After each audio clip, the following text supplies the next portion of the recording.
Check out the first week's results of info. Okay, we can take a quick look at that. OCG top decks from the first week of the Infinite Forbidden. Oh. Really? Yubel has overtaken Snake Eyes? In this economy? Really? That's interesting. The new fusion is really good. The new fusion is really good. Was that in Infinite Forbidden though?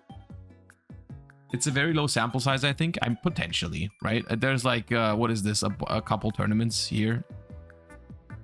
But still, even if it's not 100% accurate or a 100% representation, still, even when you only look at 10 tournaments, you would expect Snake Eyes to outperform Yubel, right?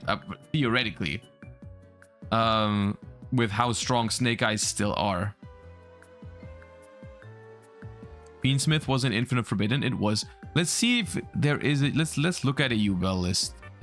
This one doesn't have the Fiend Smith package, though. This one does not have it. The other one, maybe? Yeah, this one does have it. This one does play Fiend Smith. But it appears that it's not mandatory. But we'll see. Is there anything else that's surprising? We got Yubel, we got Snake Eye is also being played with Fiend Smith, right? There's like no pure Snake Eye anymore. It's all Fiend Smith Snake Eye. You can discard this card, add a Fiend Smith spell trap from your deck to your hand. You can target a Fiend Smith equip you control and a monster on the field, send them to the graveyard. If this card's in your graveyard, you can shuffle one other light Fiend monster from your graveyard into the deck. Special summon this card. Add a light Fiend from your deck to your hand, then discard a card. You can banish this card from your grave, fusion summon a Fiend Smith fusion monster. 2 light Fiends. What's so good about this in Snake Eye? Fiend Smith gets you your Snake Eye combo? Wait, how? Just Beatrice, and then... What do you send with Beatrice? You make Beatrice and Princess with one Fiend Smith? Wait, hold up.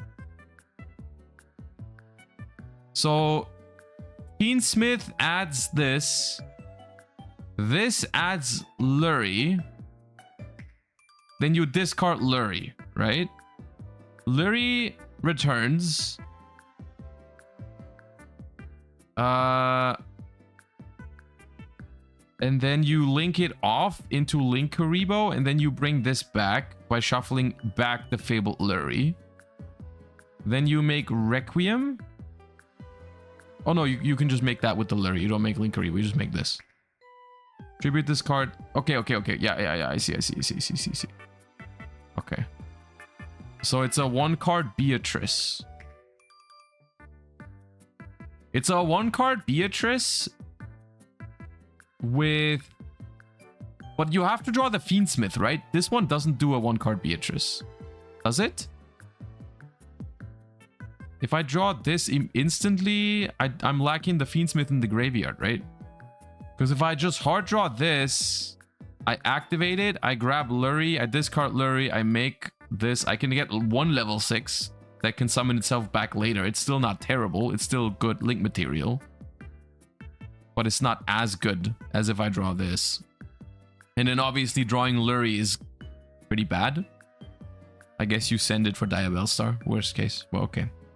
All right, that's a new addition to Snake Eye, I suppose, that we need to look forward to at some point. What is up with Chimera? What's new for Chimera? Well, Nightmare Apprentice we already have. Oh, they play a Yubel package. That's what it is. But they don't. They play a Yubel package in Chimera. Okay, Chimera Yubel. Interesting. I see a whole bunch of problematic cards here, like Barrier Statue of the Abyss, Vangu, and End of Anubis, but okay. And the new Diabell Star. Diabells. Okay. Interesting stuff, to be honest. I will say, I did not expect Snake Eye to have, like, real competition. Whether or not it's better or worse than Yubel or whatever, or the other stuff here, I don't know. That's not something we can really take away from the sample size. But the fact that it has competition is kind of crazy if you look at how powerful the deck is. I'm so happy this comes out before Euros. I am too. I think the no matter what you like, Snake Eyes is going to stay around, obviously, right? But the fact that it gets some let's call it competition, right? Let's call it competition. The fact that Snake Eyes gets competition with Infinite Forbidden seems cool to me, right? Especially since obviously this is once again just my first impression, but like Yubel Unchained or something looks like a cool deck to me, right? It's not like it gets competition by something completely cringe entering the format. Like when, you know, Tearlament got competition because we got Kashtira or something like that, right? But like Yubel Unchained and like the likes of like Whitewoods and stuff, I think is looking kind of cool. Except for that one guy who was FTKing with Whitewoods. I don't like that.